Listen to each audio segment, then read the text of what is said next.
हाँ जी बच्चों, आगे प्रोसीड करते हैं। तो हमने कहा सर ये मैंने आपको एग्जांपल दिया है बच्चों, इस 20 लाख को कितना बना दो, 15 लाख, क्योंकि जो नंबर्स हैं ये हमारे पूरे 20 लाख की रिकवरी नहीं कर रहे हैं, राइट। तो 15 लाख अगर बना दोगे तो आपके पास आंसर क्या आएगा, क्या बताया आपने? 4 साल 5 महीने। अच्छा, 4 years and 5 months, 5 years and 3 months, 5.3, okay okay. 4 years and 5.3 months। ओहो, 4 years and 5.3 months, ये कहना चाहते हो? ओके, ठीक। तभी मैंने कहा इट्स फाइन। 5.3 एक्चुअली क्या होता है, बच्चा जो है ना, अभी बच्चा ही है, तो वो डेसिमल का बहुत ध्यान रखता है, राइट, क्योंकि उसको आंसर मैच करने की आदत मिल गई है। मेरा कहीं 5.3 आंसर हो और पीछे 5.2 दिया हो तो, राइट, बट सर यहाँ पर आंसर मैच करने की वाली बात नहीं है। It's almost 5 months you can say, ठीक है, तो चल जाएगा, इट्स फाइन। बच्चों आगे चल रहे हैं। तो इसके बाद हम लोग एक छोटा सा कॉन्सेप्ट वो करने वाले हैं, और इस कॉन्सेप्ट का नाम है, वैसे मैं बता चुका हूं, दैट इज कॉल्ड NPV।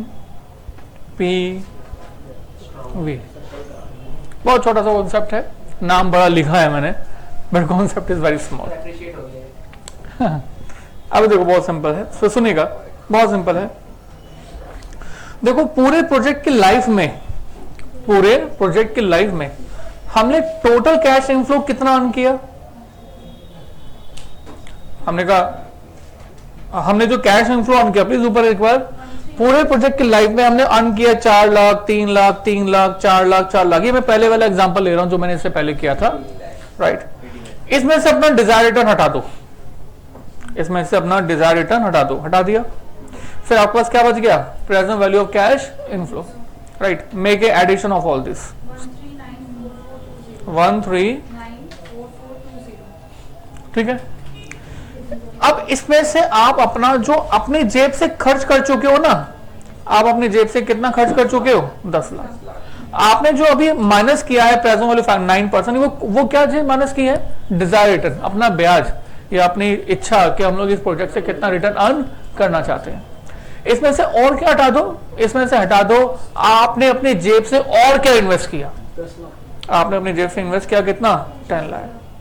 इसको हम बोलेंगे that is basically present value of cash outflow.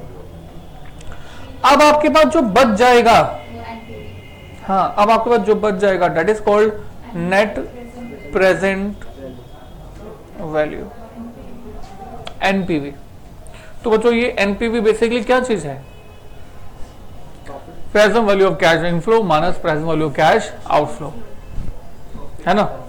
क्या ये प्रॉफिट, इसको हम प्रॉफिट बोल दे? No, not at all. मैं बताऊंगा क्यों। मैंने कहा सर एनपीवी आपने फाइंड किया, एनपीवी आपने फाइंड किया, और एनपीवी फाइंड करने के बाद ये जो है वो पॉजिटिव आ गया। तो इस पॉजिटिव का मतलब क्या है? इस पॉजिटिव मतलब है कि आपने जो डिजायर रिटर्न कहा था कि हमें 12% कमाना चाहिए, 15% कमाना चाहिए, वो आप अर्न कर रहे हो।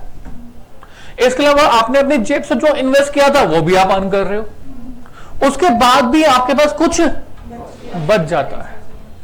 तो आपके पास अगर इसके बाद भी कुछ बच जाता है, इसका मतलब हुआ कि आपके द्वारा ये जो प्रोजेक्ट चल रहा है, ये प्रोजेक्ट आपकी डिजायर रिटर्न से भी ज्यादा रिटर्न देता है। Got it? भाई एनपीवी पॉजिटिव देखो ना, मैंने कहा सर हमारे पास इस एग्जांपल के अंदर एनपीवी पॉजिटिव बच गया। हम लोग 9% का डिस्काउंटिंग फैक्टर यूज कर रहे थे, तो 9% तो हम कमा ही रहे हैं। अपना आउटफ्लो माइनस करने के बाद भी कुछ बच जाता है, इसका मतलब है कि हमारी जो एक्चुअल रिटर्न है वो 9% तो है ही, बल्कि 9% के अलावा भी कुछ और भी है, राइट। तो बच्चों एनपीवी पॉजिटिव क्या कहता है? That actual return is more than discounting factor. I think discounting factor समझ गए ना?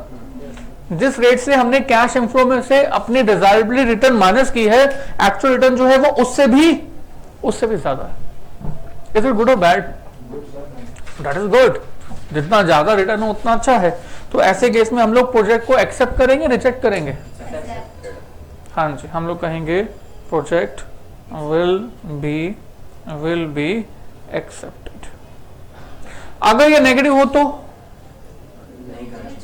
हमने कहा सर हमारी जो एक्चुअल रिटर्न है ना इस केस में, एक्चुअल रिटर्न वो डिस्काउंटिंग फैक्टर से, हाँ जी, कम है।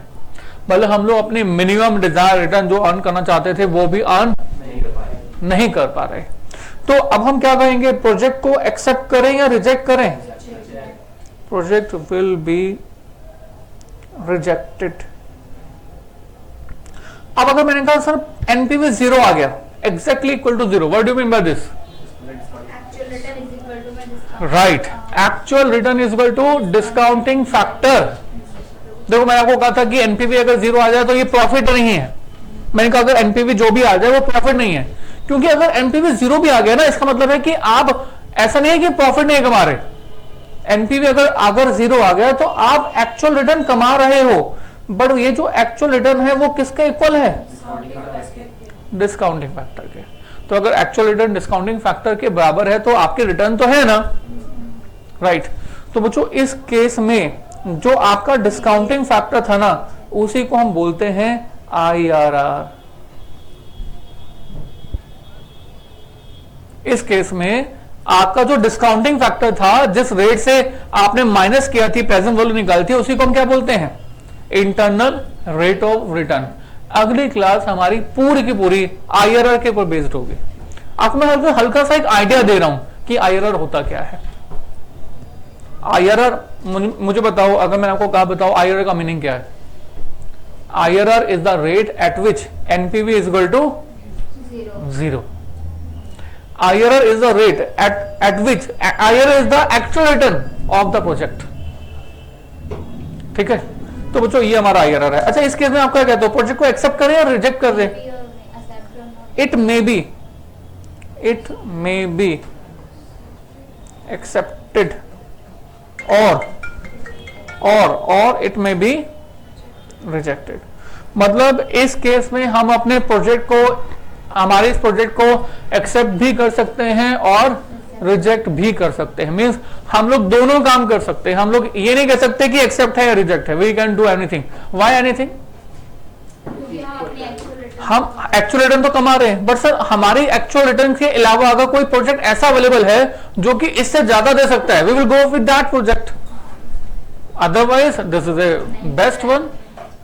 अदरवाइज हम लोग इस प्रोजेक्ट में जाएंगे क्योंकि हमारी मिनिमम डिजायर रिटर्न तो हम लोग अर्न कर रहे हैं। बच्चों this is about the basic concept of the capital weighting. In the next class we will talk about the mainly about the IRR and we will do lots of question in the next class. Till then thank you very much.